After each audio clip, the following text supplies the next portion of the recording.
Hey, we're back. What's happening, everybody? Oh my gosh, another week where I didn't have a show. I enjoy the break, but then I miss y'all and I miss sharing the stuff and I miss Ian and Debbie. How are you, Debs?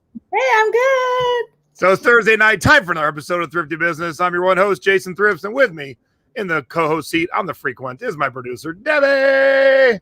Hello, it's me coming live from California. What's going on? All right, I gotta tell you, I can't wait to talk to our guests tonight because I've just binge watched every single damn thing they've done on YouTube. And so I feel like we're best friends already because I've watched so many hours of them. So without further ado, that's funny because I watched like two and I said, "Can I ask them to come on the show, please?" I know. I watched them all. Now it's time for Jay's Tiki Talk. Each week, I drink a different rum out of a different tiki mug and try and match it up to my guest. And our guests tonight are traveling Sellvation, Ben and Rebecca. How the hell are you guys? Hey, great. How are you?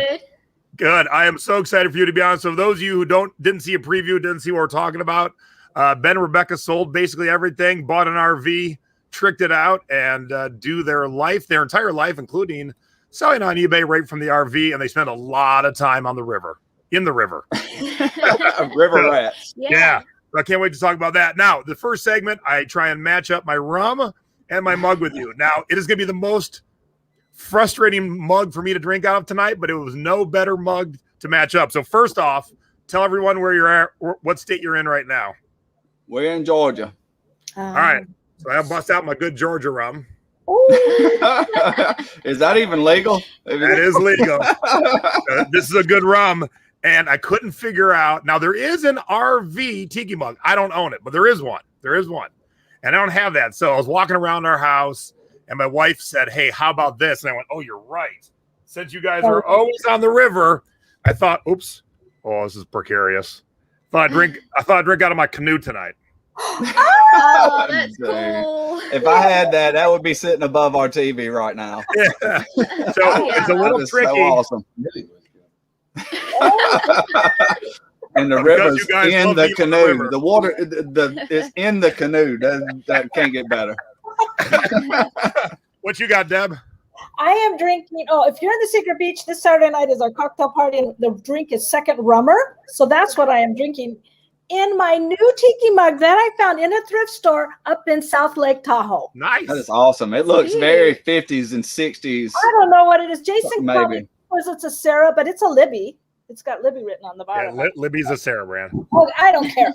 He's just so cute. I had to take him home. All right. So, Rebecca, what are you drinking? Because I'd never seen that before, and you guys were telling me about it the other day. How do you say it? It's a Kopperberg. It's a strawberry lime cider. Oh. And even Ben said, "What? You can have one of them. That's good. You can't have like 6 in a row." Well, no, those you actually can. I was just like the Smirnoff and stuff like that. That's the kind of stuff I can't. But I'm surprisingly, I could drink like a 6-pack of these things and be and then drink probably another 6-pack. Drive the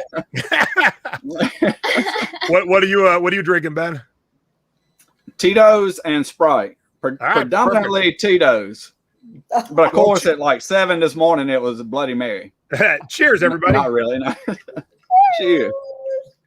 All right, sit back, relax. We're gonna entertain you with some tips, and then we'll hear all about RV living. Woohoo! Yes. All right, here we go. Let's get right to it because we got so much great stuff to share. And now it's time for our scores of the week. These are the items that you should be on the lookout for when you're out thrifting. Dang! How much these jeans sell for? $69.99. My brother gave us these. He wore these. Oh, geez. He wore these back in the 80s, and he gave us a bunch of his clothes. And it's funny because we've sold this second time. The first time, before we did the label, everything, and the buyer goes, "You haven't mailed it yet. Can I cancel?" We're like, "Sure." And then now they're really sold this time. Really sold. Hey, Portland! Yay! I forgot to ask my brother, do I have to give him the money because we sold them? Okay, good. Portland, Starbucks. This was sitting on my desk for a while, and I told Bill, "Would you please list this?" And this isn't my official international sale, but I had 2. That went to Germany. See, you never know when a German's going to wake up one day and say, "Hey, I need a Portland Starbucks mug." Yep. And that's like, it's hard to see the whole picture. Really cool suede jacket thing. Jean jacket. Oh, is that jean jacket? I guess denim leather. This is leather, denim. Anyway, it's sold $28.49 and on a 25% off sale. So, and almost all of our solds lately are on promoted listing sales. I don't usually go higher than like 3%, but they all say promoted listings. So sales, promoted listings work. And you remember that I said, let your friends and family know what you said, what you do. And we have a friend who's been picking up some amazing things for us at thrift stores. And this is one of them, sold for $40. What's that say? Garcia Para. Para. It's a Boston's Red Sox guy. Yeah, good enough. I wasn't sure if you knew who that was. I don't know who he is. I just read it. I don't even know who all the Mariners are. Well, you read it well. All right. I got a good variety this week. How about this soup terrine? I don't know what the official term was, but I picked it up at an estate sale for, I think, $7. And I took a best offer of $70. Woohoo! That is awesome. Love those colors. All right. I'm taking a page out of my mom and dad's book. Hey, web chairs. Is this Peggy's listing? Yeah. And these are short ones. So these are like the ones you would sit right at the edge of the ocean. And when Ben and Rebecca are traveling down to the ocean, they'd be like, oh, we need some of those chairs. Sit in the beach. $61 for the pair. I think I paid like $3.99 each. And you've seen me sell this tiki mug before, but I'm going to refresh your memory. Here is the normal size of a tiki mug, like Debbie just showed. Here's how big this tiki mug is. And I took a best offer of $160. I bought it at the bar for $10. No way. What had happened was the rock star Todd Rundgren and his wife were about to open a bar on the Sunset Strip in Hollywood called Tiki. And then I don't know what happened, but the bar didn't happen. But these shot glasses had already been made. And so when I bought them, I didn't know that they'd be worth a lot of money. I'm like, I'll take two at $10 each. And then I found out what they were selling for. So the first one sold for $175 and this one sold for $160. Awesome. Love it. All right. I had a bunch of you watching this watch with me that I put up. Casio 1982 calculator watch with the original booklet, the original hang tag that tells you what battery, the extra links that the original owner took out, the original box, and the layaway slip from the original buyer who was putting down $10 a week or a month on a $60 watch, and he paid $4 in finance charges in 1982. I got $200 for that watch. Nice. And you did a video, right? Yep. I did a video because we wanted to show that the watch worked because a lot of these watches, they sell them for parts because they don't work no more. And so my hand model, Stacy, who's always my watch model, she showed the calculator actually working. So another good time to use a video. If you've got one of them old school Casios, show it working. It was so funny. The first time she did it, she did 77 times 7. I go, hey, can we show some other buttons besides the 7? I go, let's show a variety of buttons, not just the same Only buttons. The 7s work. Over and over and over. All right, that was my regular score. And now it's time for our CD and cassette scores of the week. And as always, we start with flipping cassettes. All right. Are you big fans of Nas? Who? Yeah. He's considered one of the greatest rappers of all time. As you can see, I paid $8 whole for this cassette, and I sold it for $25. But I wanted to show both, well, not both, but two good cassette sales this week. I bought this at Grady's, which is across the street from Lynn Drawley's store in Ventura for $10. This is Nirvana Bleach, and I sold it for $35. I do know Nirvana. Yep. So those are my cassette sales this week. I had a bunch of others, but those are my best two.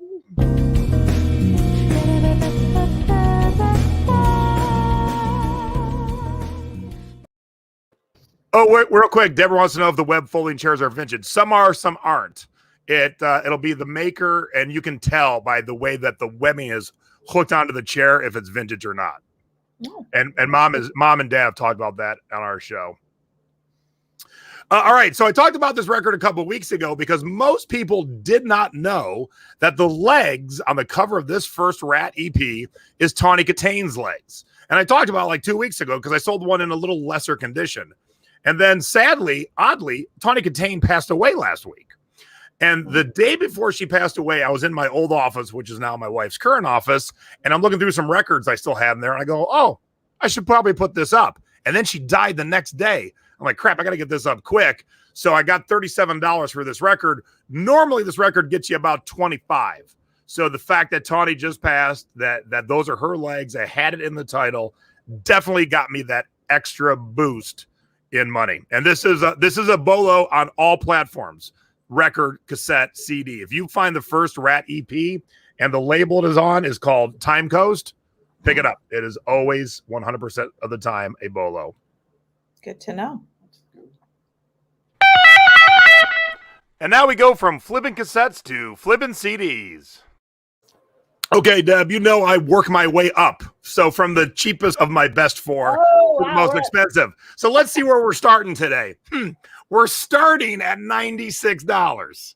Whoa. That tells you how my week has been. This will be the greatest foursome I've ever had. Now, because the way I edited it, this CD is also from Grady's. I paid $20, listed for less than a month, and sold for $96.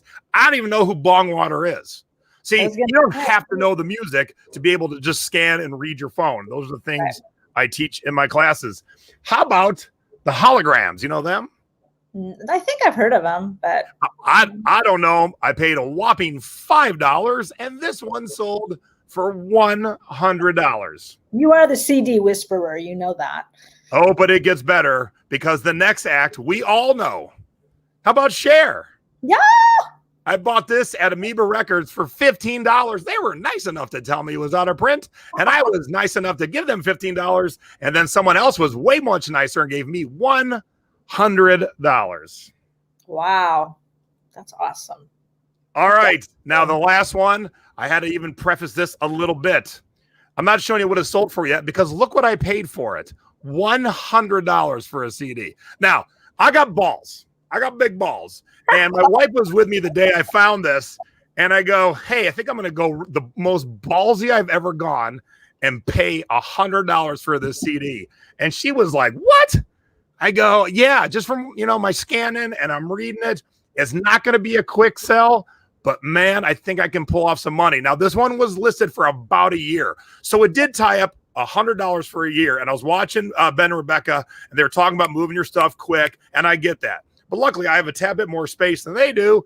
And so I can wait for that right buyer because that right buyer showed up last week and gave me $250. Wow. For one CD. If you aren't flipping CDs yet, what more do I got to show you? I can't show you much more than this. I wanted to prove to you that it can be done at crazy levels. I'll pay $100 to sell it for $250 because even after Amazon fees and their BS, I've cleared over $100 profit.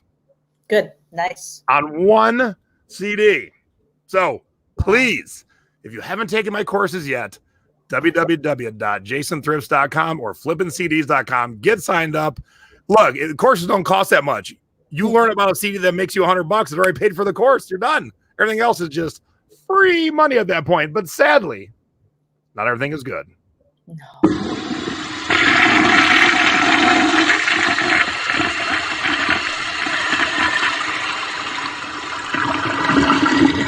And now it's time for our duds of the week. Do not let our mistakes be yours.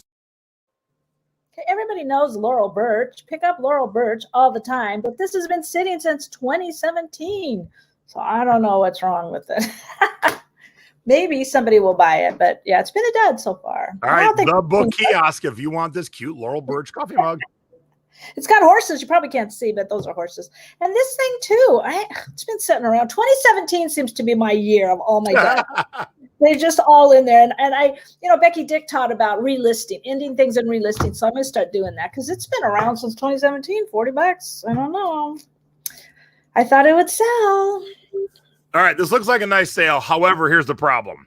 I accepted a best offer of $32, and I didn't realize that I'd pay $26 for the dress. And so there was miscommunication between me and Kelly, my listing assistant. This should have been listed a lot higher. And so because it wasn't, I didn't think this was one of the ones I spent a lot of money on. This should have been up in the $80 to $90 range. change. And so, ouch. Yeah, that was some miscommunication between the two of us. And then this I bought about a year ago. It's an old gym bag from the Castaways Hotel and Casino here in Las Vegas. And I thought, how cool. I do realize, though, whoever took these photos, they're kind of fuzzy. So I might have to redo them. But and it was Miss Mary's bag, which I thought was kind of funny, too. But I've never even had an offer. I've never even had a nibble. So if this floats your boat, I'd happily take $20 plus shipping. Get it out of here. I'm done with it. Tiki Bug Music. Hit him up. I am done with it. I've seen it plenty. It's gots to go. And now it's time for Where in the World Did Our Stuff Go? If you are not shipping internationally, you are leaving out 7.3 billion with a B potential customers. Alrighty. This flip phone. What? Yes. It's a Verizon flip phone. Went to Bondi Beach, Australia. We have a I don't know what you call it. It's a store surplus in town for the government stuff. So I picked up 5 of these for $3 each, and this is the second one. They're slow sellers, but hey, I paid $3. And you sold that phone to either a drug dealer or a professional kidnapper. I figured, I don't know. I am sure of that. Although Bill said that he's heard that flip phones are back, so I don't know. But all right, so almost as nutty was this. I wasn't even planning on listening, but I thought, what the hell? It is sold so fast. It's an Audubon bird. It's a goose, a Canadian goose, and it quacks, and it's going to Katowice, Poland, or I would say that. And you sold that to a drug dealer, probably. Yeah. Like, who would have thought someone in Poland said, you know what I need from a guy in America? I need a quacking plush Canadian goose. I mean, just all those things don't seem to match up. But that's why we want you guys to all offer your stuff worldwide. And that's one question I'm going to ask Ben and Rebecca. So be ready, because you guys haven't really talked about international. So I want to see if you guys ship international, because look at the nutty stuff that sells all over the world. That's right. Oops. We have the stuff. They have the money. It's a good deal. Exactly. And now it's time for You Have Got to Be Shipping Me. What to do and what not to do when it comes to shipping. Okay. We sold a $9,000 comic for my brother. And what? Yes. It was. Why wasn't that in your scores? A $9,000 comic. Well, because it's not on my account. He has his own account. So anyway, I said, okay, we're going to do FedEx. We'll get it there in 2 days. I trust FedEx because we had it graded. And it went, and it went FedEx and everything was smooth. So I said, let's do that. We go to FedEx and the guy looks at us and he goes, okay, I can give you $1,000 insurance. I said, no, I need 9,000. I can give you 1,000. I said, no, I need 9,000. And he just went around and around and like he was trying to, and I said, stop, something's not wrong, not right. So let me find my notes here. Okay. eBay can only do 1,000. Pirate Ship can only do 5,000. FedEx can only do 1,000. So we were like, what the heck are we going to do? We're not shipping this $9,000 comic without insurance. So I started Googling and I found out that the post office can do registered up to $50,000. Oh. So we went in there, and that's why, see that box with all those stamps? It took her about 10 minutes. She had to stamp every single seal, every crease, everything to show no one had it. And it was supposed to get there in like 2 days. Well, it didn't get there till the following week. And we called the post office. He goes, this should have arrived, because they keep it under lock and key. And I think they like handcuff it to someone. So it went through. I did find out, and I can't find it today. I searched and searched. FedEx has a program, and I'm sure that's what the grading company uses. If you have a lot of a business with FedEx and you have a reputation of shipping things that are high insurance, high profit, or high selling price like this, you get approved by them. Well, we don't do this that much, so we don't need to get approved. So if you do need over $1,000 insurance with FedEx, find that thing somewhere on Google and apply. Because if they accept you, then you're good. You're good to go. Otherwise, just use the post office. All right, not as nearly as exciting as the $9,000 comic, but I've seen this question throughout Facebook a lot the last 2 weeks. I thought I'd bring it up. I think I brought it up before, but I'll bring it up again. If you're using Pirate Ship and you want to ship media mail, you would think you would get to the screen where it says choose a service. So I pretended to be shipping a media mail to this customer, and as you can see, my service options are first class, partial select ground, priority, or express. And you're like, well, Pirate Ship doesn't offer media mail. Well, it does, but it offers it on the screen before. Hey, There we go. So before you click show me the options, you got to click the little box that says qualifies for media mail on the first screen. That's where people never see it. They end up on the second screen looking for their options, and they never see media mail. So if you're going to use Pirate Ship for media mail, it's on the first screen before you get over to the second screen. And speaking of insurance, you have to click insurance too before you go through. You can't go back. True. They told me I had to cancel it. I was like, forget it. I'll just go to the post office. Forget it, man. I'm not doing it. And now it's time for the Thrifty Tips of the Week. Little tips and tricks to help you out when you're outsourcing. Okay, I have no clue what this graphic means. I couldn't even guess. I thought you were going to say that. Okay, as I said before, I taught a couple of weeks ago, tell everybody what you do. Bill and I were in the middle of a house project, didn't want to be bothered. I don't know what was going on, and a friend calls. He goes, hey, I'm sitting out in front of Savers right now. We got echo. Do you hear that echo? I don't hear any. Okay, I hear it. So anyway, my friend, there's echo. We'll see if the chat hears it. Okay, because I can hear it. Anyway, my friend calls and says, I'm sitting in front of Savers. My truck is loaded with stuff from a lady who didn't want to have a garage sale. Do you want it? And I'm like, I have profit piles coming out my ears. We're in the middle of something right now. Yes, sure, we'll take it. Because you never look a gift horse in the mouth. Oh, my God. I love it. So we sat there. It took 3 of us to unload his truck. And I haven't even looked I opened that one box of books, but we haven't even looked in the stuff yet. It's sitting on the side of the house, no rain, thankfully.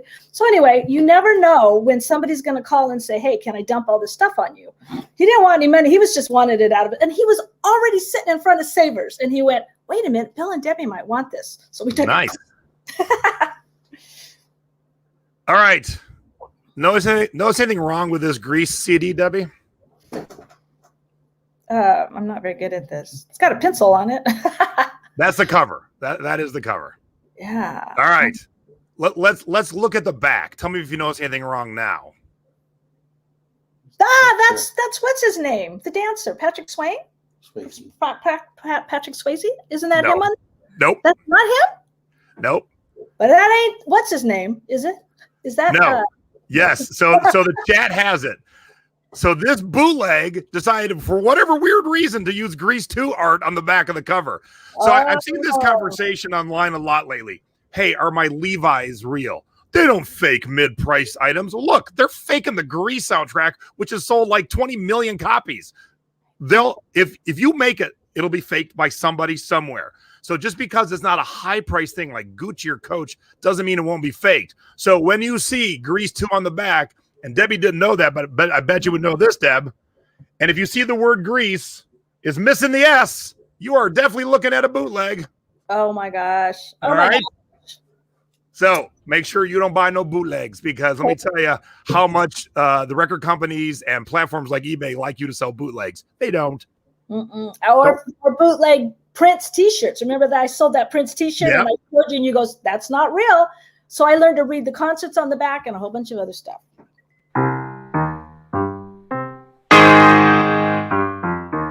And now it's time for our online selling tips of the week. It doesn't matter if you're selling on Etsy, Depop, Mercari, Poshmark, or eBay. These are little tips and tricks to help you when you're selling.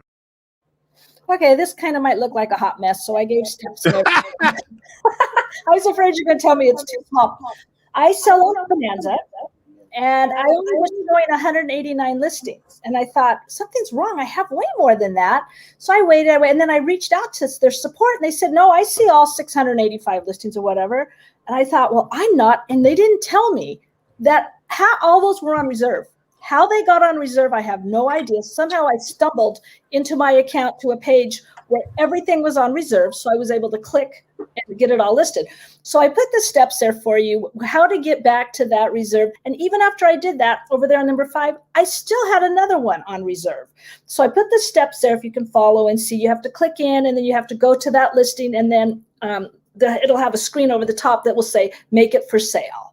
So if your Bonanza listings aren't lining up with how many eBay you have, I mean, you could be off a couple, but to be off 600 was ridiculous. I don't sell that much there anyway, but I do like Bonanza. So 600 is quite a bit off. Yeah, it was crazy. Hey, look what's back. Okay, I am all for taking your pictures in the photo studio. Ben and Rebecca have a very tiny photo studio, but they make do with it. And I've watched it move from the front seat to back next to the fireplace. So we'll talk about that because I've watched every video. But there are times when you have a product that looks way better someplace else. We happen to luck out and have a pool. So I sent my teenager with a little wagon down to the house and said, hey, take all these chairs and take them out by the pool because it looks so much better. Now, if you're just selling, what do I got laying around here? Oh, if you're selling these headphones, put them by the pool ain't going to do nothing to enhance it. Okay. That's fine in the photo studio. But these chairs by the pool, look how much nicer they look. Looks gorgeous. The colors really pop. Yeah. So think outside the box sometimes. Get outside your house, get outside your RV. Sometimes the things you got look better on the street, better in your yard, better by the pool. And one last segment.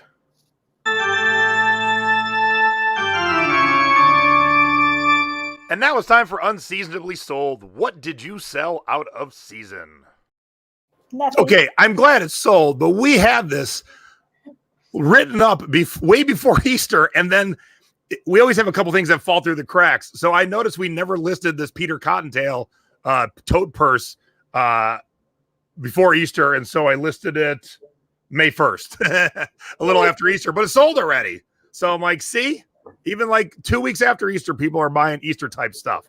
Yes. So if you've got something that's out of season, don't worry. Someone somewhere wants it. That's right.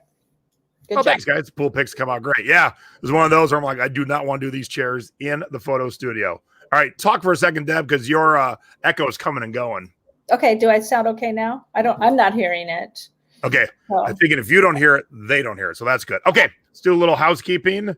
A little what's coming up. Okay, those of you in the Secret Beach, Saturday night, 2 days from now, is our surf report of the month. My webinar of the month. And I have just sold a crap ton of Viewmasters. So there's no better time to teach something than when you've just sold thousands of an item. So now's a great time. So we're going to talk all about Viewmasters. And if you haven't seen yet, the cocktail party number 8 is following that right after it. So, and the drink is fabulous because that's what I'm drinking right now. And there's the ingredients for the drink. Now, don't forget, this time we're doing again 2 truths and a lie. So when you come to the party on Saturday night, you got to have 2 truths and a lie. And the best thing to do is have either 3 outrageous ones, where obviously 2 are true, or 3 very mundane ones, because you got to try and trick us into believing one of the truths is your lie. Okay. It was fun last time. So that's Saturday night if you are in the Secret Beach. All right, on Sunday. Now, Craig's in the chat, and Craig was saying we don't take offers on listings that we have at auction. And I said, you're wrong. You're missing out on some customers. Okay. And he's like, no, we let it ride out. And I'm like, I'm not talking about things that are going to sell for high tickets. So I've been getting great offers on auctions, and I'll explain why we're using them.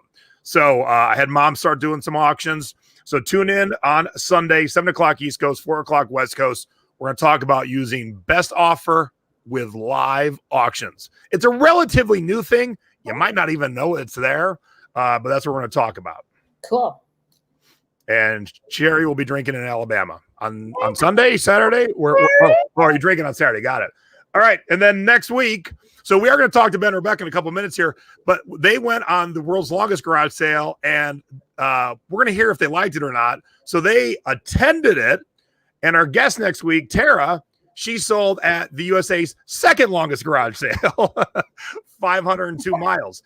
So these 2 weeks, we're going to hear from both ends, someone who went to one and then someone who sold at one. And Tara, how'd you find Tara, Deb? Because I watch the thrifting board. I read everybody's comments, and when people say I'm doing this or I'm doing that, I'm like, okay, show note. And I reached out to her, and then the other day, and it had been a while, the other day she says, hey, I'm back. I did it. Do you still want me on? I said, absolutely. And she took pictures because I said, please take pictures. Yep. Yeah. So, and then she had a whole setup for, it was 3 days, and she was putting things on sale. So, and her booth looked great. And that's things we've talked about. When you sell, you can't just throw your crap on the ground. You can, you won't sell nearly as much. No. So I liked how her setup was. You can kind of see in this picture. So we will talk to her next Thursday. All right. Speaking of talking, let's get right to our guests. Ba-ba-da-ba. And now it's time for the Thrifty Business Special Guest of the Week. Oops. It would help to get rid of that. Hold on. Dang it. I thought I had it this time. Yes, there we go. That's the one transition I mess up every single week. Every other transition I'm good at. It's okay. We forgive you. What's happening, guys? How are you? Good. Awesome. Hi. Look at these pictures. Look at where you spend your workday. Look at that. Look at that waterfall. Look at the woods. I wonder how much they really work and how much they play.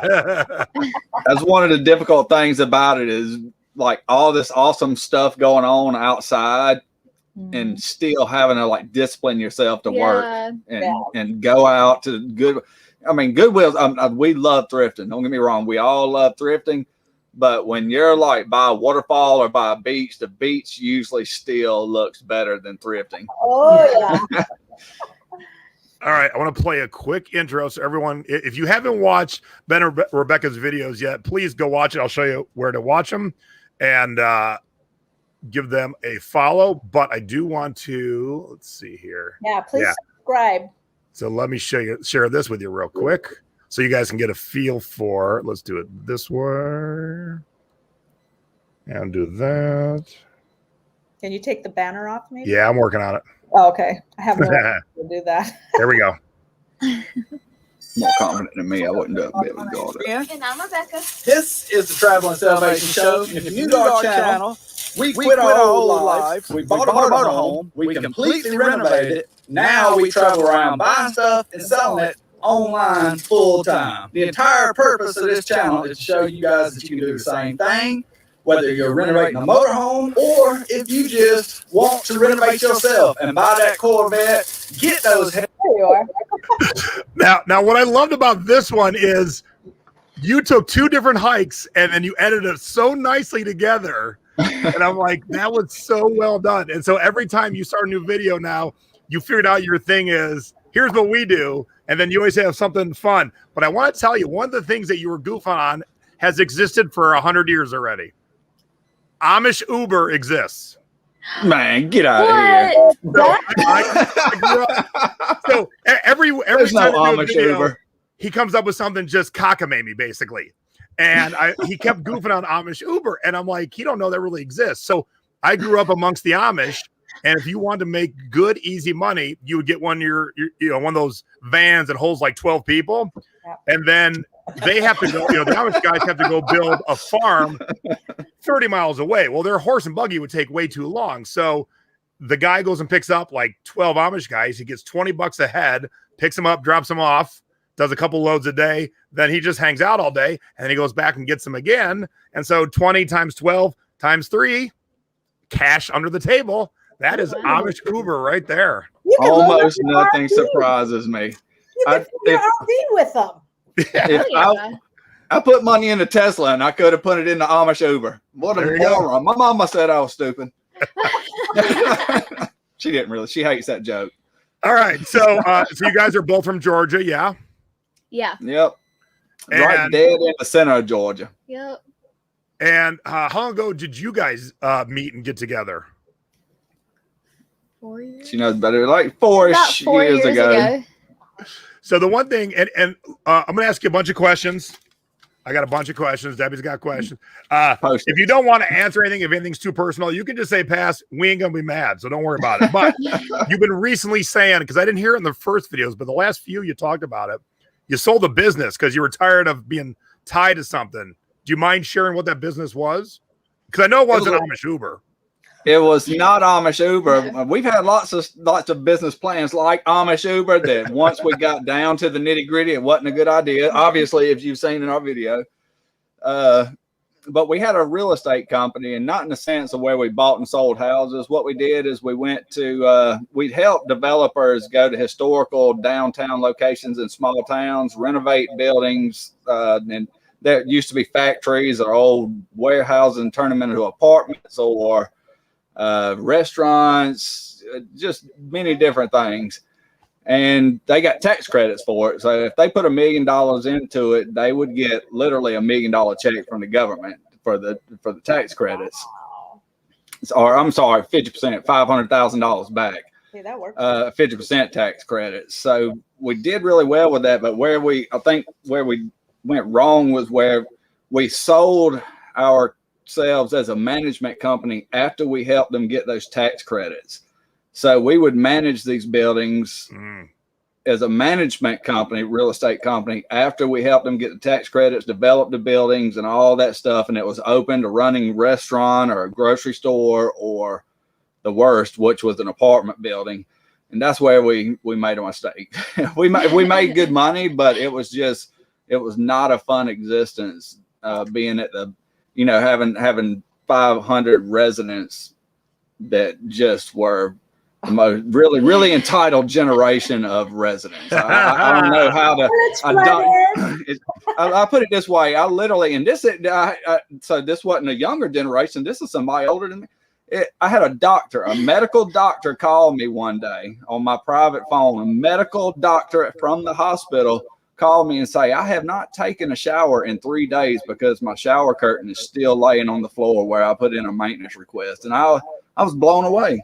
At that point, I was like, so a medical doctor has not put his shower curtain back up yet. Like you can, I think that's the point I gave up. Yeah. We'd given up in the real estate business. I would want him working on me.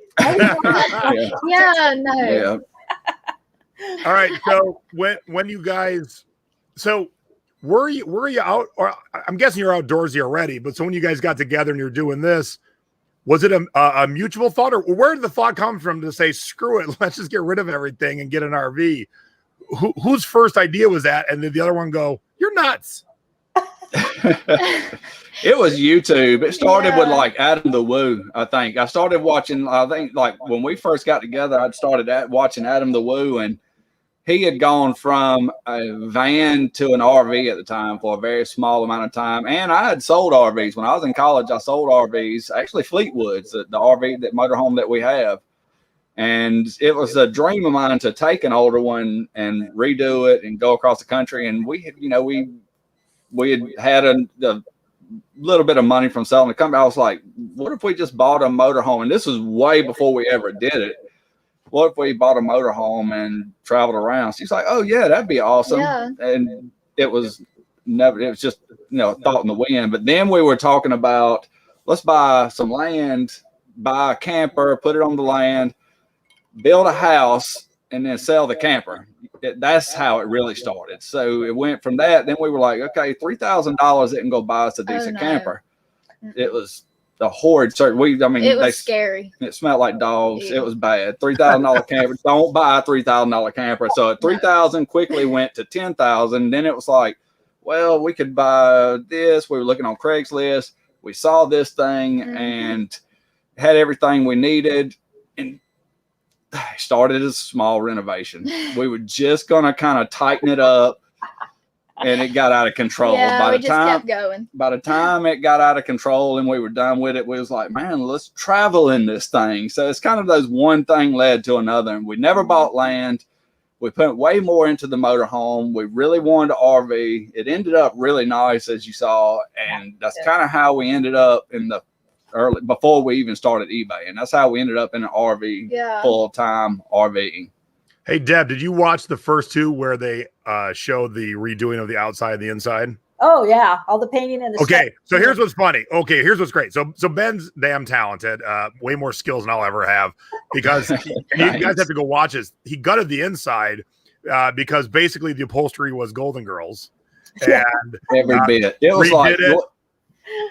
Was that the perfect description of it or not? It was absolutely. Was like totally Golden Girls. Okay, we're going from Golden Girls cloth to a leather corner couch. We're going to add a fireplace and it was like a 13-inch tube TV, and then you got these nice flat screens, and then the second video is doing the outside with you repainting the whole damn thing in July in Georgia, and I'm like, oh my god! But the best part of both those videos, Rebecca did not have faith.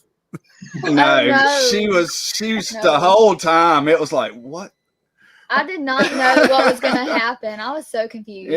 I mean, and she honestly, way better than I thought you'd be. Yeah. I mean, I didn't know he can do stuff like that. By about the 30th 12 pack in, and I've ripped everything out of the inside of it, even though I knew my own skill set, I was still like, man, what am I doing? Did I really just sell everything and buy a motorhome and start completely renovating an old one, a 20-year-old motorhome? You know what I mean? And I'm about to set off like across multiple states in this thing. Okay, I have a question. Yeah, go, Deb. You said during that time it was so hot that you had a vision of a fish sweating. And so I was surprised you didn't put that logo, that vision on the outside of your RV. You didn't paint that on there. I think about it often because it's true. I'm pretty positive I had multiple heat strokes while doing that out. I mean, because it was hot. It was ridiculously hot. My stepfather, as you saw, helped a little bit. And bless him, he's probably 72 now. But this is funny. I tell you, when I was maybe 17, this is to show you how tough the guy was. We were next door, our elderly neighbor. We were doing an addition for him, and we were roofing his addition for him. And I looked up and I said, "Oh, Leon, it's hot out here." And he looked me dead in the eyes and said, "You ain't seen hot until you laid blacktop in Vietnam." Oh. And I was like, fair enough. You can't argue with that. You know what I mean? That sounds pretty hot, Leon. Fair enough. Wow. But you did great. So, Deb, you got to watch the video of them showcasing the 5 people they meet at the dump. Oh, I watched them when they're dumping their. Because that's funny. So that was my question. Because when you travel as a family, because my folks had a motorhome when we were kids, and or got a lot of friends in bands. You know, usually the golden rule is no pooping on the tour bus or the motorhome.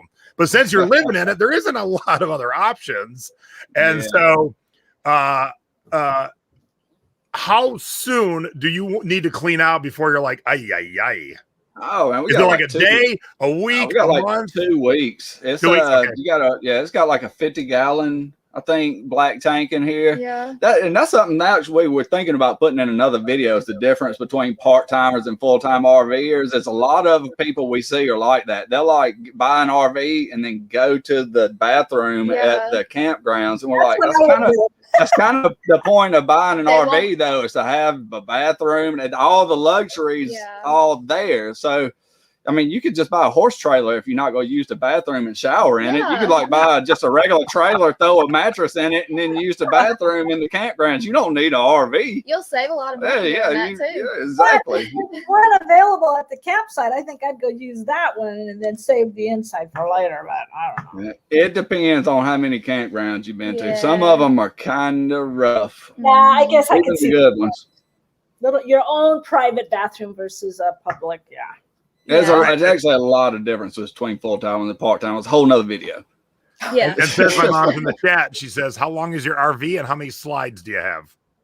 Got one slide and it's 37 feet. And sometimes we lie and say it's 35 feet. When we went to Savannah, we told the guy it was 35 feet and we barely got in there. He's like, "How long is this thing?" Because it just barely. We were on Tybee Island and we wanted the RV spot. We would have told him we were 10 feet. We didn't care. Yeah, it was the last spot. We got the last spot. We'd be like, man, we got a tent. No big. Okay. Well, speaking of that, I have to ask the big question, because I've been studying a lot of this, because Bill and I have this in the back of our head. Someday we may do this. Your RV is over 10 years old, right? 20. Yeah. Oh yeah. It was probably 22 now, 23. Wow. It was 21 when we got it. We have not ran into any problems where we were too. Actually, there was one place that said that you could only be 10 years old, and maybe they looked at our paint job and was like, "I'm not so sure if that's 10-ish years old. If we wouldn't have painted it the way we did, they might have kicked us out." But they wouldn't have. It was in Auburn. That's where it was. Yeah, it was in Alabama. Auburn, Alabama, and you actually had to be less than 10 years old. And we slid right in. The guy that did the wave in and all, like we were pilot Top Gun. He was all friendly with us, like, "Don't party too hard. If you do, come get me." So I mean, they just didn't care. I figured, since it's nice, because I know you can't hardly get into them with an older than 10 years old, but everybody's remodeling them now and they look nicer than some of the newer ones. Yeah. Yeah, I think there's some times that it would be a problem though if we, because I've seen people with. There's a big channel called Long Honeymoon. They were denied one time, and they're a huge YouTube channel, and they've got an Airstream that, And it looks like all the other you wouldn't be able to ones. tell me it Yeah. wasn't 10 years old, you know. So it just depends. So what's the reasoning behind that from the campground standpoint? I think So it don't look so messy, I guess. I think, Ann, you know, you wake up on Sunday morning, you got somebody coming in, and you're going out, and your RV breaks down. You know, the jacks won't come up, your engine won't start, and they're like, "Man, I got somebody coming in, and you're stuck in the spot on Sunday morning." I think they just want newer motorhomes, stuff like that they know is not going to cause any problems. You know, explode in the park or cause a rat infestation, or you know. Like there's nicer campgrounds and like in Hilton Head, they don't want a old looking camper there. Yeah, you don't want Cousin Eddie come rolling in. Yeah, with the pumping a doo-doo hose. Yeah, exactly.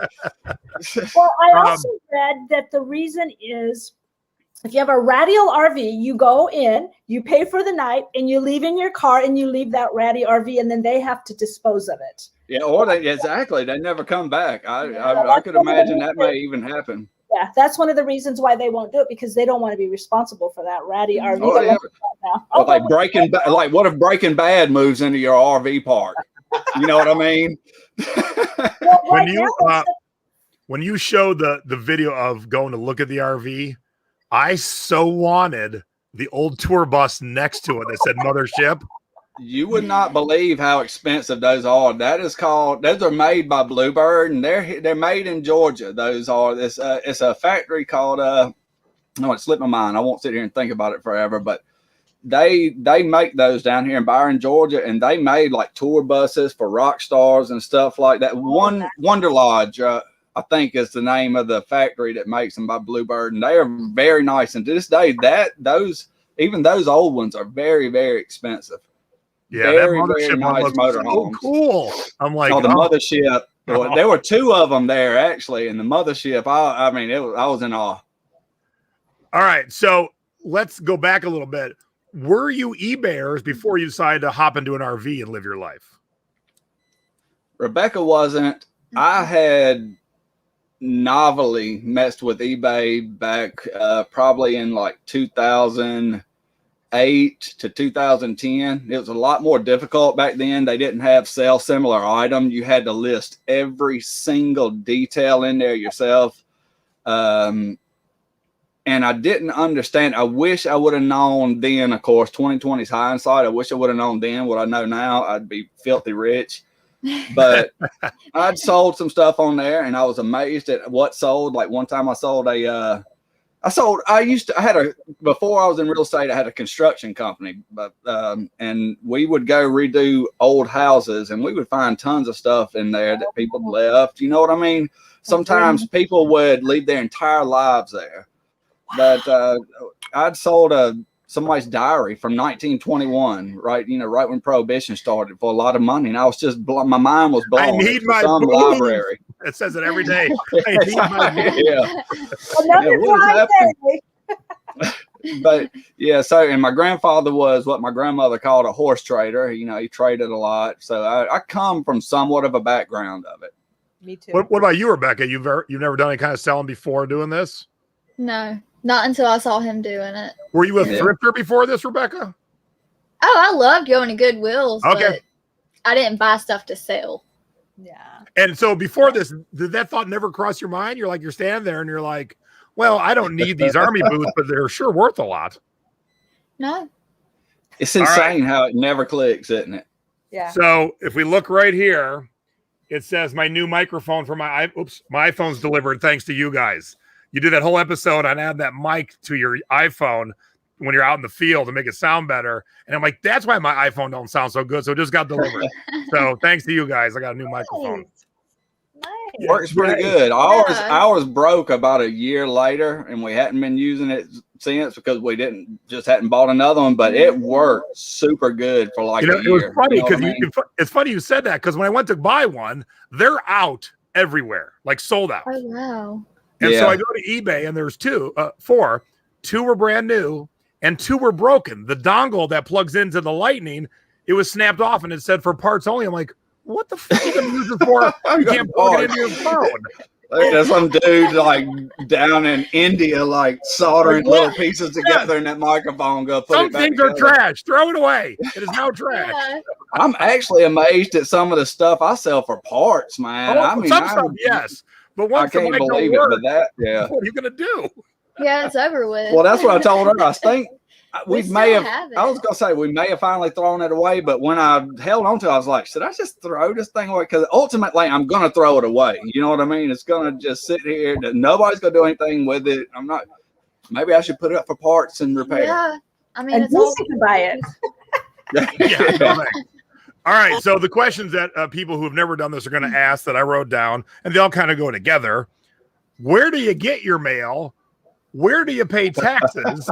And what zip code are you shipping from since you're constantly moving? So we have a PO box, and that's where all our returns come to. Everything our eBay stuff goes out of.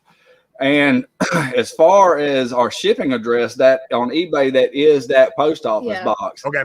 And what we did was we just kept pushing the limits of how far away from that we could go and ship stuff. And it has yet to this day become an issue. We've been in 5 different states and shipped, and nobody said a word to us about anything. Yeah. We always take like extra cash into the post office in case they're like, wait a minute. I'm always worried about that. Like, not so one Rebecca, time. are you the only one that ever goes in the post office? Because I've never seen a video of Ben going in. I'll take the big stuff in the post office.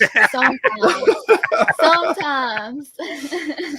He keeps you make Rebecca deal with the lines, don't you? I see that. Yeah. Hey, it's not that bad. I deal with the other hard stuff. Yeah. He does more of the packing and putting away. I went the other day and I just couldn't stand it. So Deb, they were in the post office so remote, so small, they didn't have the ability to scan the packages in. Yeah, they were handwriting us receipts like little house on the prairie. It was like the Pony Express. We gave our package to the Pony Express. I was like, should I be leaving these here? Is this a post office? There was one. What's happening? Yeah, we've been out there. It's been a challenge at times. All right. So Ruth wants to know: do you guys have a list of places you want to visit, or do you just go where the road takes you? Kind of go where the road takes us, but lately we've gone where like the plague and the gas has taken us. You know what I mean? Yeah. If we don't want to go to states that are RV not friendly at the moment, or you can't do this or you can't do that, so we've stayed kind of in places that. And another thing that guys does is thrifting. That's a big thing. You don't want to end up in the middle of nowhere. Like, I don't know if you saw the one where we were going to a festival in Alabama or Hamburg. Yeah. There was no thrift stores. We went to a place where if you wanted to buy a Vietnam era medical helicopter, there were like 30 of them. There were 30 of them, but there was absolutely nothing else there. I mean, it was like you walked inside and you couldn't even buy old dishes. But Vietnam helicopters, they had a 1970. It was like Rambo movie. You could, believe it or not, you saw it with your own eyes. Yeah. But the thing you didn't see was like the backyard with all the other helicopters, and I regret not putting that in the video. It was like helicopter graveyard. There was a lot. So Sabrina wants to know, do you have a lot of storage space? Now, I've seen the video when you went through all your little alcoves. Dang, you got a lot of them. That one behind the step, is that a normal alcove for that motorhome? No, I cut that out myself with a Sawzall metal blade, and then like rigged the door up with some self-closing hinges for a cabinet door, and it worked out really good. It goes up the 2 steps. You pull the step out, the thing drops down, and storage. Nice. Yeah. Got to use every inch. Yeah. That's awesome. Now, does somebody, when you're gone, does someone check your P.O. box for you if you get a return and then says, yeah, it's good, give them their money back? If we're gone too long, but the people in that little post office know us really well, and we've had stuff that sat there long. I think the max is 2 weeks that they're supposed to hold a package in a post office box, but we've been gone for like 30, 60 days at a time, and it would still be there. They they're really nice people. I mean, it's a small town, and it's a small town vibe there. They know you. They know what you do for a living. They know what's going on. Because I would think your buyer would be like, hey, I sent it to you a month ago. Where's my money? You didn't refund me because you got my package. eBay makes you refund it after 2 days. Within a certain amount of time. But most of the time, let's say it's where we deal with returns, like let's say we sent out a receiver and we didn't test it quite as good as we should have. Like, for an example, a while back we sent out a tape player, I forget what really nice stainless old 80s or 70s tape player. We tested it, but what we didn't retest was it auto reversed. So once it got to the end of the tape, it automatically went back the other way and started playing the back side of the tape without you having to flip it over. And we didn't test the record. And the guy, he owned a pawn shop. He had like 2,000 stars. And he's like, hey, man, really nice about it. It's like, hey, man, it didn't play in reverse and it didn't record. And I kind of smacked my head. I was like, that's the only thing we didn't test. We didn't think to test if it recorded because everything else worked fine. It played, it rewound, everything. So what we did, we give them the benefit of the doubt. So regardless if we're there, if we check it, we just give him a refund. I told him to keep it. So we wouldn't have to send, I don't know, $30, $40 to get a tape player back. So basically, it's slippage. Mm-hmm. Yeah, it's slippage in a company. Now, Deb, how long you been selling on eBay? 2002. Yeah, so I've been doing it for 21 years. You guys are relatively new, even though you did it a little bit earlier. Definitely. I'm very impressed with your thought process on the customer service part. And hey, this broke. You even talked about in a video, like, look, it's going to cost me $30 to get it back. It probably truly is broke. It was my mistake. Why am I going to futz around with it anymore? The amount of people on Facebook who are like, they're trying to scam me. I'm going to be on hold for 3 hours over $7. I'm like, what is your time worth? And you worked it out. You're like, no. You paid $1.99 for it to begin with. You know what I mean? They're not.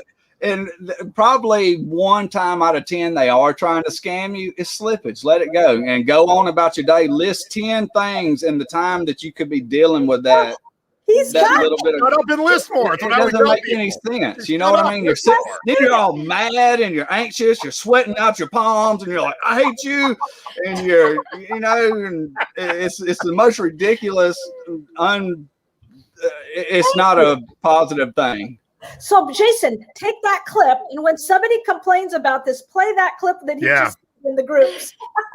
So Rich said, because that's why I asked you about where do you ship from, and you guys have been kind of pressing your luck, because Rich said, and this is actually the truth, but not everyone applies it. If you don't go to the post office that is your zip code, they can say tough titties, go somewhere else, go back to the window. Yeah. So his won't even let it ship 2 miles away, and so you guys have been lucky that no one's busted your chops. Man, I can't imagine. And the thing about it is what we planned on. I mean, 2 miles. That's crazy. They must just have a really, really tough person as a postmaster or something like that, because we have been to countless. I mean, every town in Georgia, every town in our surrounding company, South Carolina, and you saw. I mean, little towns where they had to write us receipts. You know what I mean? That's crazy in 2021. So nobody said a word to us, and we don't mind paying the little extra because again, we paid $1.99 or $3.99 for something we've sold for $100 to begin with. It's not that big of a deal. But what we planned on doing, if they really got, like, say, if we got too far out west, we just get another post office box. Yeah. Oh, smart. But now, doesn't the post office get credit when you mail from them? We mail here in Vacaville, and my brother's in a whole different city, and no one's. Well, that might be why they take it everywhere. It's like, kind of like a Marine recruiter. It's like, come to me, I'll take your package. I get credit. We ship in Anaheim. We ship in South Lake Tahoe. We've shipped from Vegas. When we're on vacation, we take a package with us. We've never had an issue. Yeah, I've never had an issue, but I know people do. I was going to say, our thought process behind it is like, how many people have been in Atlanta and jumped in their car after work, went home with a package that they had to get their architectural plans out, and they commuted an hour and a half away and then took it to their post office, and they were like, no, you can't do this. Yeah, that just don't make sense. I don't feel like that happens a lot. So that there, Lori's got it. They get partial credit, but full credit if it matches the zip. That's the difference. Oh, yeah. So partial credit is good too. Yeah, it's better than no that's credit. better than no credit. I'm fine with 50% retention rate on my videos. Yeah. All right. Since of course you'll never show it, here's my big question. You live in a small space. What's the square footage of the RV? Oh man, it can't be like 275 or 300. I don't know. It can't be much more than that. Do you guys fight? Man, we just started talking for this video. Yeah. Because you both seem so just genuinely nice and pleasant in all your videos. And I'm like, what if they ever fight? Yeah, of course, man. Everybody does. But the key is to really, just take a breath. Get away. Like, go take to a the walk. Bedroom or and if I say if you're a park, you can like instantly step outside and take a deep breath of God's air off of the lake or something like that. Yeah, so it really ain't that bad. Okay, I have a question for Rebecca. Do you ever see snakes? You guys are sitting out in the forest, and all I can think, there's got to be copperheads and rattlesnakes and all kinds of snakes out there. We see snakes all the time. We were in Stone Mountain. I know. And I almost stepped on a snake. What kind was it? I think it was a cottonmouth or a copperhead or something. I saw one the other day. I just videoed like 2 days ago, just curled up on a fence on a river. And I know. Yeah, we see them a lot. I can't leave California. Well, we have rattlesnakes here too, but I ain't going by them. Wow, you're brave. Or mice. Do you have issues with, oh, never mind. We haven't yet, but we've seen videos where people did, and man, it's dangerous. They chew up wires and stuff like that. And we bought and sold cars.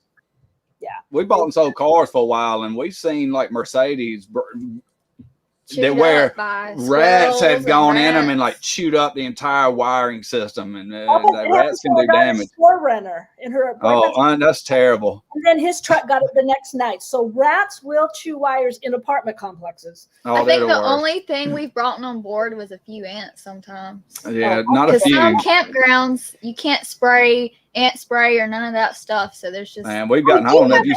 For you, I just found out from my daughter-in-law that bears do not like pine sol. So if you're in bear country, you put pine sol everywhere around.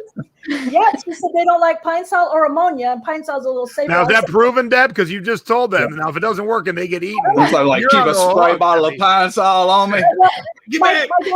My daughter-in-law, their family has a house up in Lake Cohost, so they see bears all the time. She has been face to face with bears, and so she knows all the tips. But that's what she said. So I'm like, okay, I'm gonna spray pine sol all over me, spray it all over your RV. But hey, try it if you ever have to, and report if it does work. All right, Rich wants to know how we can follow these kids, and I know Rich ain't talking about me, you, or Bill. So, all right, so here's the different ways to follow them. Their YouTube is Traveling Sellvation.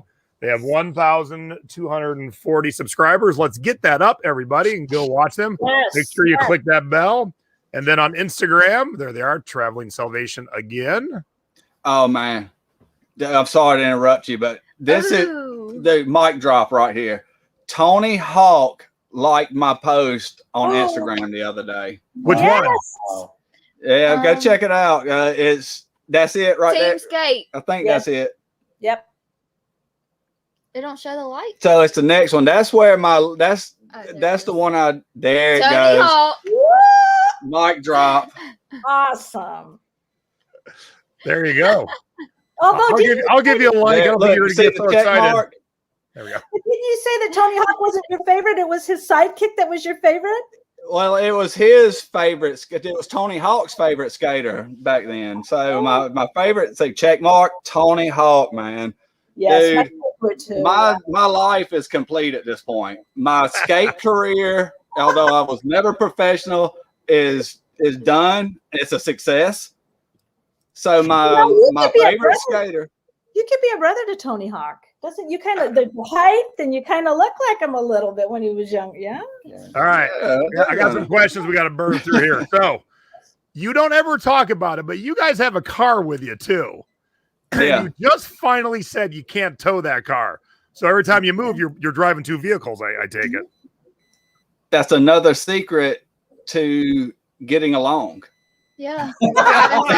Oh, driving separate vehicles. Yeah, I mean, Yeah. 3 hours apart in 2 different vehicles makes a big difference. But are the gas prices right now worth that? I think you'd be better off to go to a counselor.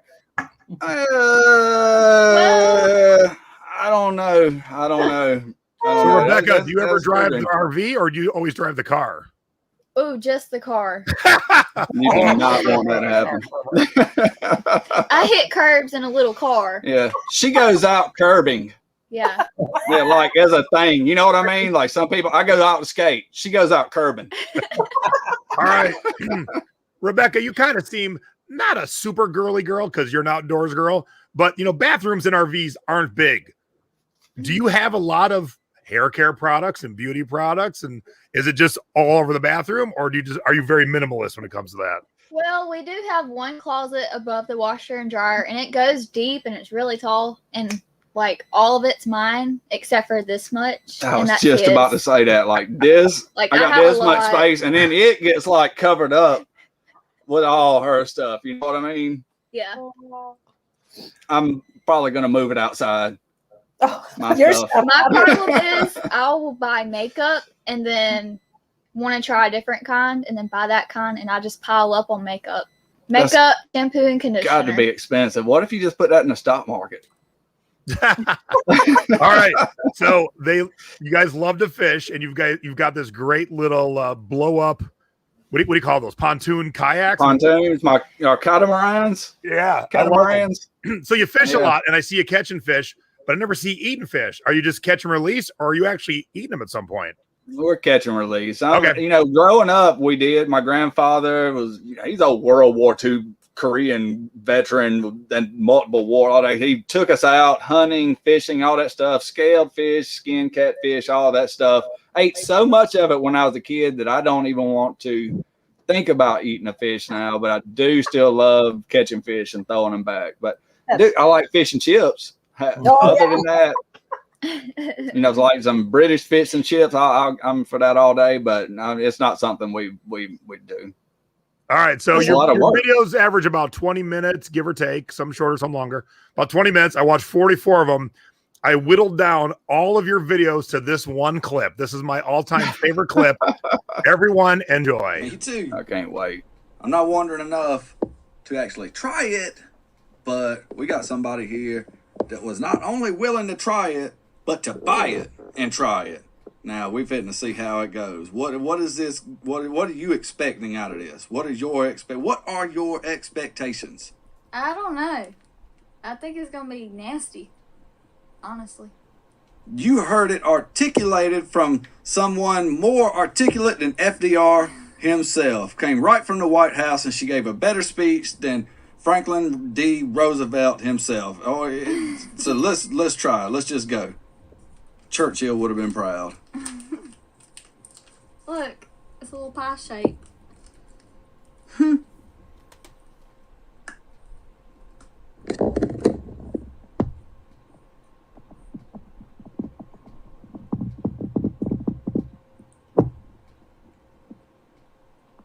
It just tastes like dark. Oh.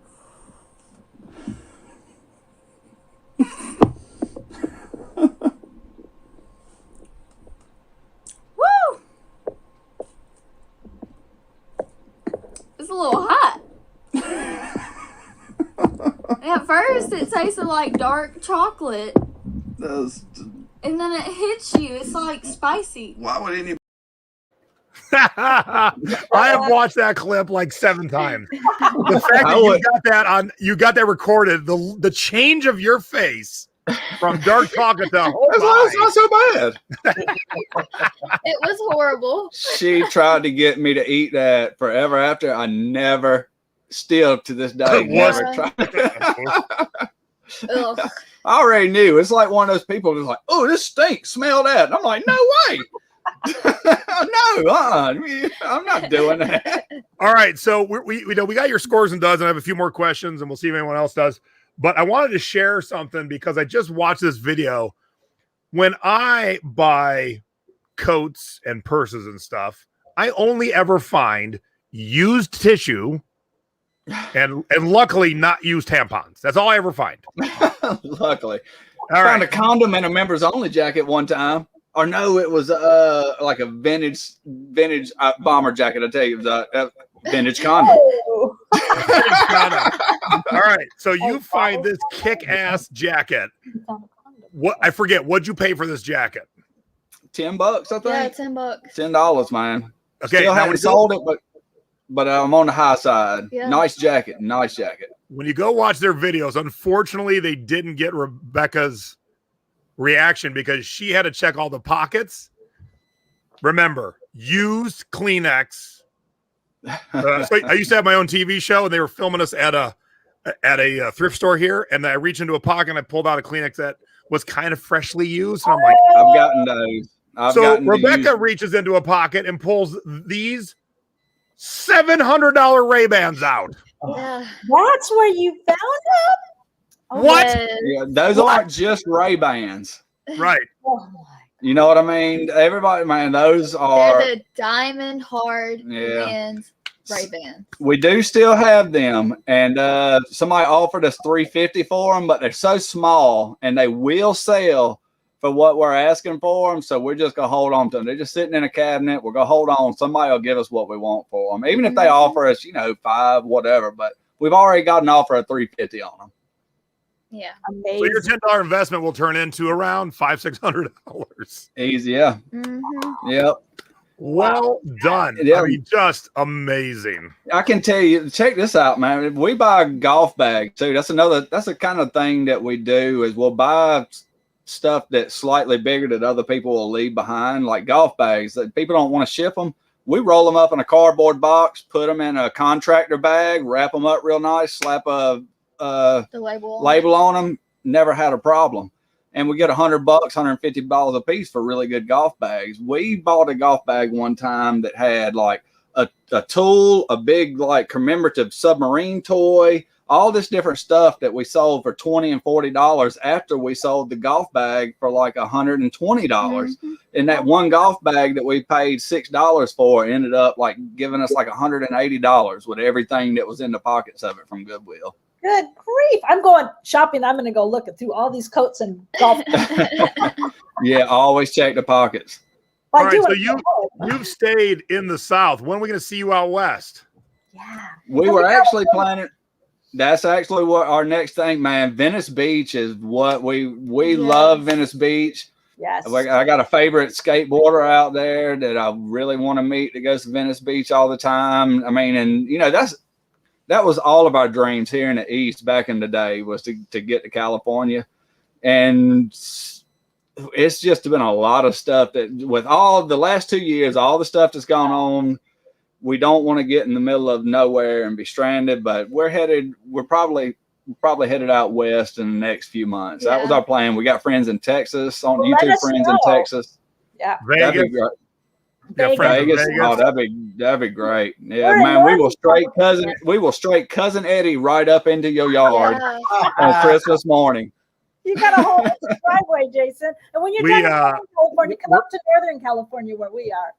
We're gonna do a driving trip in Northern California. Yeah, she's near like between Sacramento and San Francisco. Half hour from that's Napa wine country and beautiful, so beautiful up there. That's some of the most beautiful country, man. Northern California, Oregon, all that. So yeah, I was going to tell you about Venice. Tina put it in there. Due to the pandemic, the homeless encampments in Venice are out of control right now. So I wouldn't make Venice a goal right this moment. We watch a couple of guys that go, again, a skateboarder that goes there pretty often, a pro skateboarder, Andy Anderson. And I don't know if you ever seen him, German in Venice. It's a guy that came from Germany that goes to Venice, and he reports on the homeless encampments there all the time. It's almost turned back into Skid Row, but it's again, I'm with you. It's probably you almost answered your question for us. All right, so here's the deal. Sometime in September, my wife and I are driving from Vegas to Tahoe to Boise to Great Falls, back through Yellowstone and Park City. Wow. So if you're anywhere at that time, it'd be epic if we cross paths at some moment in time. Hey, meet us in Montana. There's a tiki bar with mermaids. No way. Wow. There's one in Florida. I don't know if it's a tiki bar, but there's mermaids in a big aquarium. Our friend is you know the head I mean? mermaid. That's our friend is the No head mermaid way. there. She trains That's all the good. mermaids. It's been there forever, man. It's you know, it's historic. That place is. Yep. All right, let's so someone said, how do I find them on eBay? So let's add that to the stream. We've actually got like 3 accounts. This is our public account that we dedicated to the channel.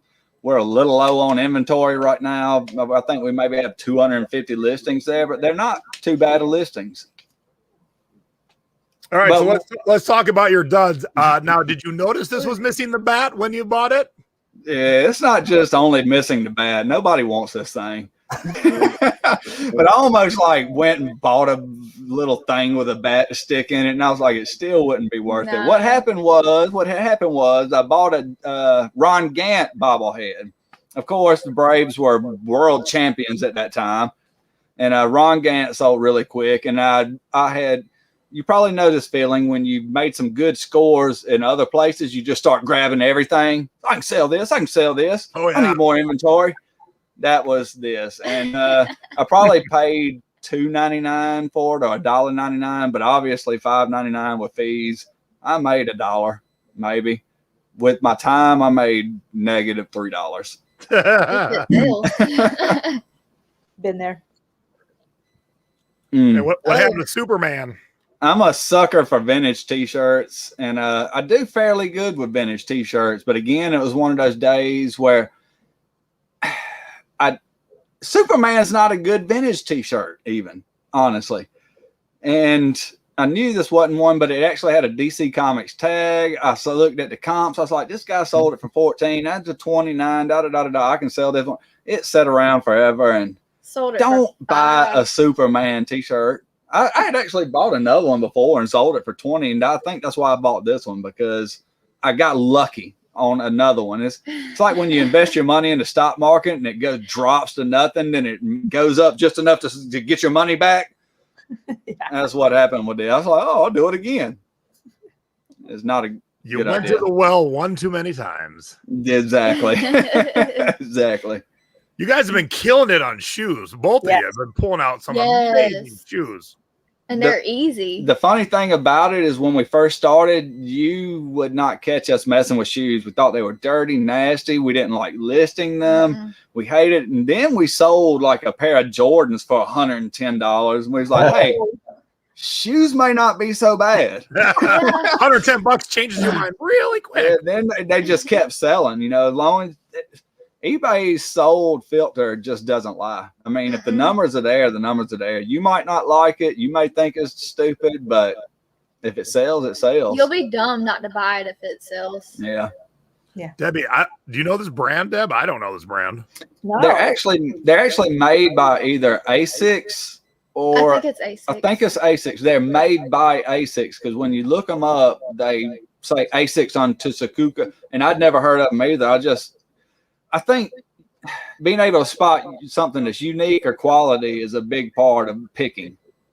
You know, you don't have to know what something is to say, hey, this looks like it would cost me a lot of money if I had to buy it. Yeah, smart. Mm-hmm. And nice money on this. Yes, I think only the lady wanted $25 for it. It had sat in the local thrift store forever, and we kept going back and we saw it and we bought another one. She said, will you just take this one? I think I gave her $5 for it. Yeah. Nice. Wow. I remember commenting on it. I was like, she just wants too much for it. It sold fast too. Oh, like 3 days. I think we have one in a box out in the garage. I can't believe people are still buying serious radios like this. Brand new. It's like all they want to listen to is Howard Stern. Is that who? I'm the same way, man. I don't know. Jason came across, I think it's certain ones because we came by some big packages 2 days ago that were like Sirius satellite radios kits with a lighter plug-in and stuff. They were real old.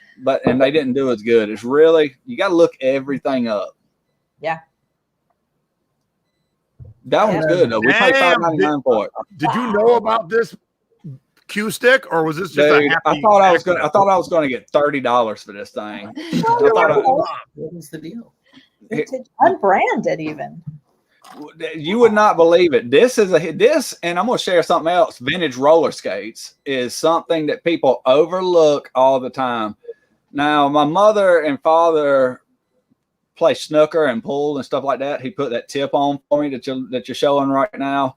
But we grew up with a pool table in the house. I knew Mucci was good. I knew Palmer was good. I knew there were good pool sticks, but this is the kind of pool stick that you would get for probably $30 in 1975 or 1981. It wasn't really a brand. I don't know, honestly, because somebody paid $343 for it. But it was something we couldn't find an exact match of. We couldn't find an exact comp for, and that's when we put something on auction. When we do, we know it's valuable, but we just can't find a comp for it. That's when we auction it, and that hopefully is the market price for it. We literally saw them go all the way to like $7,000, and we paid $5.99 for it. No, $3. No, it's $5.99. Actually, when I saw the video, it's $5.99. But I mean, $3.99, $5.99. Oh, sweet! I just sold a CD for $3.41. That'll be the dud for next week. The far cry from my $250 one. So you went backwards there. So one thing watching 44 videos, pretty much from start to finish, I got to see how you guys progressed. You did things at the beginning, like we've all done when we start YouTube channels, not so good at the beginning, and you got better. And the one thing I was going to tell you, and then you did it, which was really awesome. When you guys are working near your TV, you would just have it just like running a screensaver. And then one of you thought, we should put our logo on that TV while we're shooting by the TV. Yeah. Now you should take it to the next step and have that logo moving a little bit somehow. No, man, that's really too much for my mind to comprehend. That's like 2025 stuff. Hey, you did good. And I gave you a tip when we talked the other day, but you guys had already done that tip. And so the only other thing I would ever tell you is to slow down a bit when you're panning. Oh man, that's hard for me to do too. Because it feels, I know as another guy who does motion sickness. It feels ridiculous to go this slow. But when you watch it, we watched estate sale. Right. They did the whole estate sale and they went like this. And I was like, oh, that was a good idea, but I'm gonna throw up now. I'm just gonna throw up. Well, there was one place like the 127 yard sale. We wanted to hide it because honestly, the people were not polite. They were like some people that were. We didn't show like a whole interaction on that I almost put in the video where another person accused another person of stealing a shirt, like this grungy, like a cheap old shirt, $3 retail $3 shirt. But she got it at the yard sale. Yeah, and they're like yelling at them while they're crossing the street, like, you stole my shirt. You know what I mean? It was like straight mud wrestling, mud bogging, and foot race time. Yeah. It was like I was like, should I put this on there? Because it was 127 yard sale. Don't do it. We've always talked about going. Debbie and my mom and a bunch of us in our groups. And then I watched your video. Did you see that one yet, Deb? No, I haven't watched. Yeah, they didn't have too much fun. They didn't find good stuff. And to them, it was 4 days of wasted time. Yeah. Well, next week, watch our guest next week. Maybe that one will be better for you. So will you try other long ones now based on your experience with the 127 sale? Only if we want a vacation where we go watch a bunch of vendor sell stuff for too much. I mean, I'm not trying to be rude, but that's just the way it is. I think it's any yard sale that's like that is directed towards retail buyers, not resellers like us. Right. And it's nothing against those people that are reselling. They're doing the same thing that you and I are doing. They're just doing it instead of on eBay. They're buying a spot and doing it there. And then they got a bunch of resellers there trying to buy something that's worth $50 for $3 to $10. So it's Rams fighting when it comes to that. You know what I mean? But if it's a couple of retired couple that are going through there and they're looking for antiques, it's perfect for them. Or if you just want to take the family and you'd like to go to yard sales and stuff like that. But if you're a reseller and you want to go there and get a big haul, do not waste capital doing it. If you're like making a business decision to go there, it's not a good business decision. But if you want barbecue, don't go to it either. Oh yeah, you guys were not happy with the lack of that's good not barbecue. Yeah, man, that's some stuff we'll joke about, but that's not funny. Yeah, Brian's always my thumbs up cheerleader. So yeah, give these guys a thumbs up. They're so great, and your YouTube channel is awesome. Okay, so one thing you started to do, then you haven't done in a long time, is you go to places where they film movie and TV shows. And I love those. And you only did like 3 of them, and then you stopped doing them.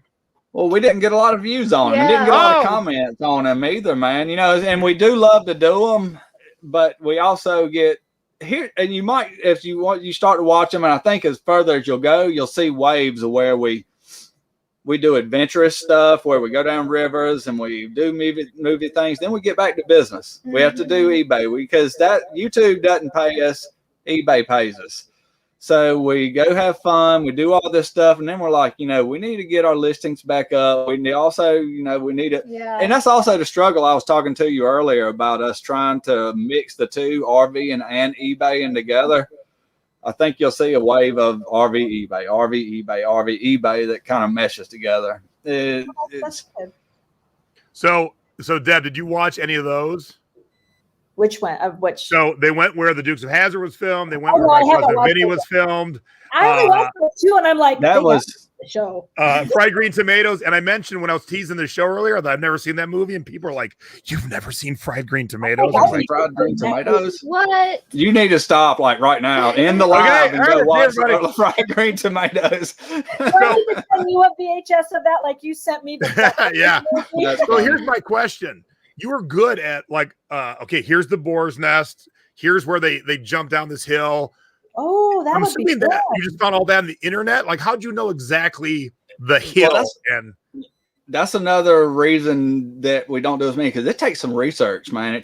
Not only do you got to find it on the internet, you got to go out there and locate it. And then it may be the wrong site. You're looking at it and you're like, man, I watched Dukes of Hazzard when I was 5. This ain't the place. Exactly. This is not the place. And you have to keep on kind of investigating. So it takes a lot more time than go to Goodwill and Thrift video. But you come to Northern California, we'll take you to Bodega Bay where they filmed the birds. I love the birds. That White House school thingy is right there. I don't know why as a kid that movie scared me more than like Freddy Krueger or Jason or I never watched the whole thing. I don't know why, but the birds was like so freaky. And then it was like at the same time it was kind of like Wizard of Oz. It's like that's not that scary. It's scaring me at first, but then it's like it's just birds.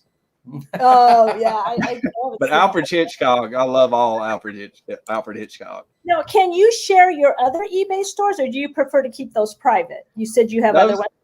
Yeah, those are the ones we've got most of our listings on, and we want to keep those private because it just because we've heard people going online on YouTube and then having like a part-time picker had a problem for a while where he had a troll that went from YouTube to eBay, and we depend on it so much that we don't want to have any problems with it at any time. We don't want to have to. What do you have to say about that, Jason? Yeah. Everybody knows your story. I put my house on my TV show. We've gotten better over time. I like letting a little more stuff at a time. But I get that. Absolutely. I've had my fair share of trolls and people who just want to meet me because they saw me on TV or YouTube, and then they end up being not good friends. So, that shit happens all the time. So I get being cautious, but there's also that aspect of, okay, you're putting yourself out there as these people. So you got to have something that people can actually go to and see. Yeah. So you can't put everything behind a curtain or it wouldn't work. So the one thing I would ask or recommend maybe, so you show yourself having fun quite a bit. And you show yourself thrifting quite a bit, and you're sold. But the one thing you don't show about an RV channel is actual RVing. You don't show too much backing in. You don't show too much putting the awning out, pulling the TV out. You show yourself watching it already. And I would think for someone who might want to do this, we might want to see a little bit more of the RVing part of it. And that's where we struggle trying to get the two to mesh. And it's cool. It'd be really cool to get more input on that, actually more constructive criticism that make it help us, because you don't see it when you're in a little bubble looking in yourself, what would be better. But there's a lot of times where we feel like people wouldn't want to see that. We're like, they want, because we would do sometimes a time lapse of us going in, letting the awning out and all that. And I'd be like, man, it's a 30-minute video. People don't want to see that. We'll cut it out. It's just, you don't know what people want. You did show the one where you're sitting there by with the black hose going down, you're draining the toilet. Yeah. There's times that backing in ain't the funnest thing either. It's like, listen to me, look backwards. Just tell me where the tree is. And it's like, I'm telling you where the tree is. And it's, that's the stuff that probably would be like the Kardashians type views if we just put that on there. And like, go to hell, you go to hell. I don't want to talk to you anymore. And, and then we're like, Big Red Bloody Mary, please. And we record with our phones, but when we're backing in, we use our phones too to each other on the phone. Well, we need more campground to film you. That's what definitely. We probably might never get rid of that person. See, my wife just showed up. She said, "I'd watch that." Exactly. We actually need a little bit better equipment. Speaking of recording, you put that iPhone 8 under the water, and it was amazing. Can you believe how awesome that was? It has a cracked screen and everything, and I put it inside of a life-proof case. So if it ever breaks the life-proof barrier, it's over. Yeah, it's over. But it was amazing, and I'm going to use it more. This summer, I'm not getting a GoPro. I'm not getting a GoPro as long as I have a iPhone 8 that works underwater that well. The reason I asked about the RV and stuff, and like what you kind of just said about how close am I to the tree? when we were kids and I was a teenager, my folks had the RV, and one night it was just a double dose of crap. They had a gate that lifted up, and for whatever weird reason, my father thought he could scoot the RV through after the first car went through the gate that dropped in between vehicles. Oh, no. So we're coming through, and it drops and scrapes all the way down the roof. And then he's backing up in the dark, and we didn't have phones back then, so I'm back there, and I said, "Ho!" I should have said stop. He thought I said go, and he ran into the picnic table and broke the bumper.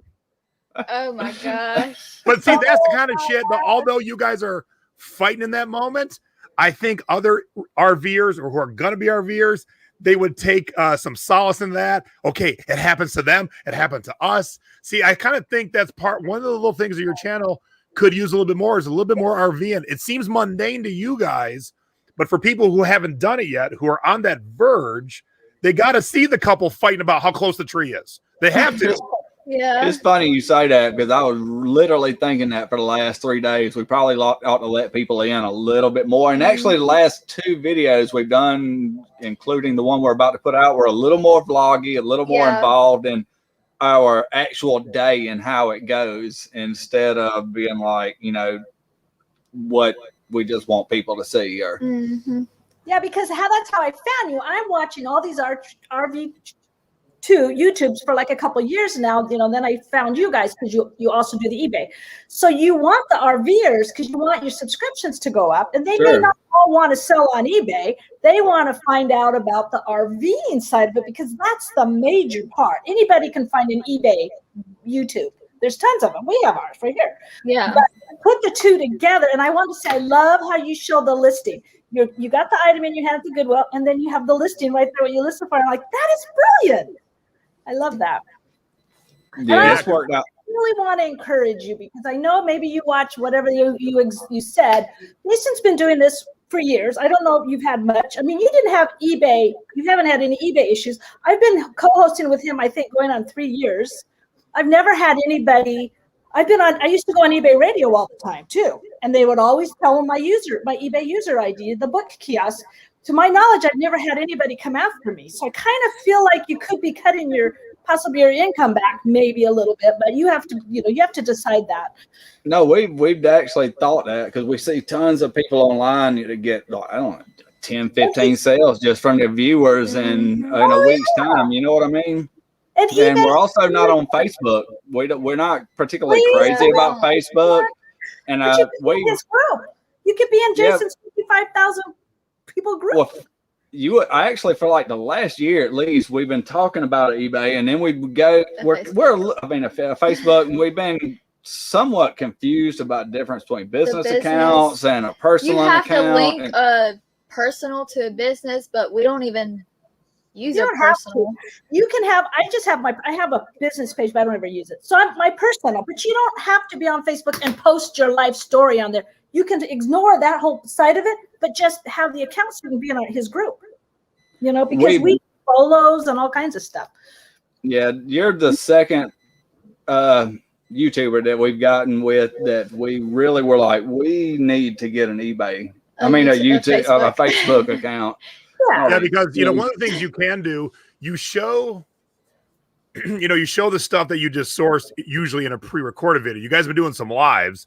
And so when I come back from a trip with a lot of new merch, I'll do a live thrift haul, and then people, and my mom does it every Sunday on our show, people buy right that moment.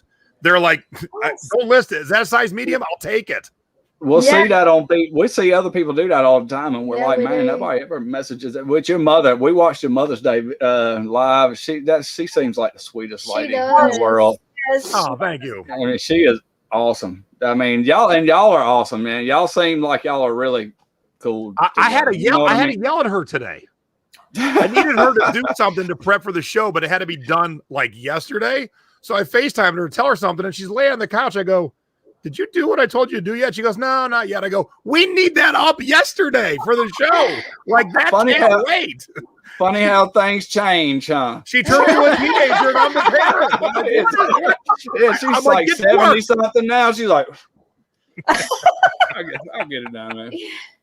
I will say, my teenage assistant was sitting here, and she watched a lot because she couldn't help but watch it because she was working with me. And she loves your videos because she said you guys do it like Gen Zers do it.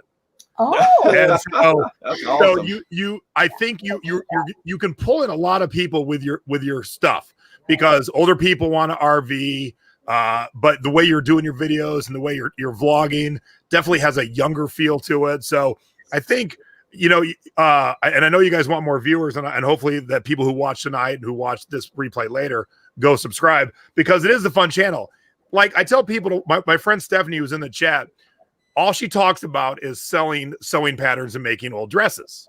Now, I don't give two shits about that, but Stephanie's entertaining and she does it well. Like, I don't know if I'll ever RV like you guys, because my wife's like, no way. But I like watching it because you're both entertaining. You both bring something to the table. And I that's the kind of stuff I love having on when I'm working. So very well done, you two. And I've loved watching you grow. I really appreciate that. In love with them. Just like I said, they're so darn cute. They're just so cute. My mom must have left because you didn't comment on me yelling at her. My mom must have said, cut out. Mom, where'd you go? To my knowledge, Jason's, when I present a guest who has a YouTube channel, he's never sit down and watched all their YouTubes like this. Nope. He messaged me today and goes, are you watching them? I said, I've seen a couple, but I'm doing some other things. You need to watch them. He's watched them all. I'm like, okay. Man, that's such a compliment. Yeah, it really does mean a lot. We try. We really do, and we try. I think we try something different every video to try to make it a little bit better and to try to merge the eBay and the RVing together. We really do. We genuinely believe that if we can help somebody just make maybe $300 a month more. I mean, our first month we made $1,000 off 100 listings, and there are people out there that are only make $1,200, $1,300 a month working at McDonald's, for minimum wage, and they could literally. I did that with, I think, $350 or $400. I went and bought 100 things, listed them on eBay, and profited $1,000 the first month. Nice. And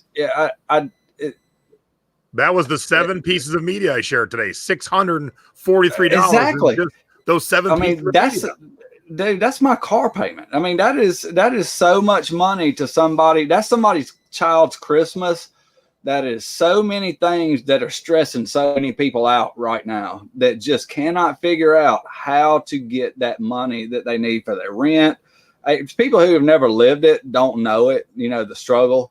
It's tough. And there's people literally out there that $643 in 30 days time would change their life if they could do it every month. And also the RV, because that's kind of where we're at. You know, can we keep affording to stay in this big house? Do we need to? I have the adventure wanderlust in me. I want to go out. And but there's a lot of people that have, well, I read a lot of people, I think it was you guys said, a lot of people lost their homes during COVID.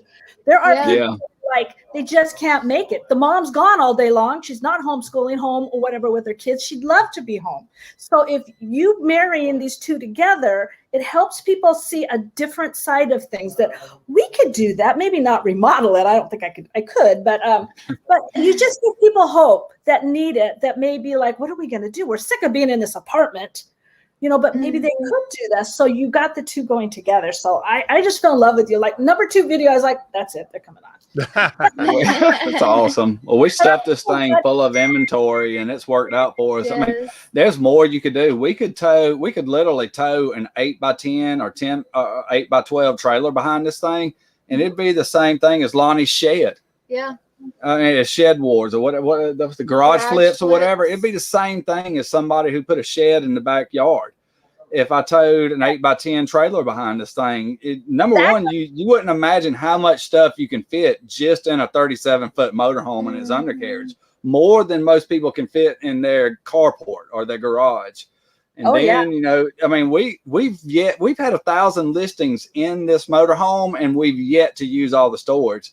So if we put a trailer on top of it, and then maybe had a van following behind instead of a BMW, or even, you know, we stuffed up in the trunk of it. We haven't Amish Uber following behind. Amish Uber could be. I mean, you know, the Oregon. You know how much stuff went across the Oregon Trail? More than you can fit in a motorhome. Well, my dream is a toy hauler. I want a 5th wheel toy hauler, and then the back end. Exactly. This is your office. Yes. You know, you got an office. You got storage space. I mean, that's literally your backyard shed. We thought about that too. All right, Ken's got it. We're all going to start a convoy. All right, this has been an amazing show. I knew we'd go long, but look at that. I got through my questions. Look at that. They're all crossed out. I just want to tell you ahead of time, you will be back on. Okay. Oh yeah. We'll be checking. Yeah, and if we happen to cross paths, if you do come out west, we'll definitely go like live on each other's channels too, because I think we'd have a great time. We're halfway there already. You like look outside. Well, I'm dumping stuff down your outdoor sewer. Hey.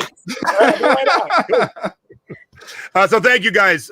Very nice to meet you. Thanks for coming on the channel. Everyone, go over there. Go over to Traveling Sellvation on YouTube. Follow them. Start watching the videos. They're great fun. And if you are an outdoorsy type at all or want to be, all their footage on the river and their hikes, it's awesome. It made me yearn to go play in a river, which we don't really have any of those around here. So I'm gonna have to head up north and find one in Boise this fall. So thank you, everybody. Good to see you all. Tune in on Sunday. Mom and I will be talking about taking best offers on auctions, which is very new to most of you probably, but has worked very well for me in one way, and that's what we'll teach you about. And Secret Beachers, I'll see you Saturday night for Viewmasters and then cocktails. So thank you, everyone. Have a wonderful day, and we'll see you around the thrifting board and the Secret Beach. Bye-bye.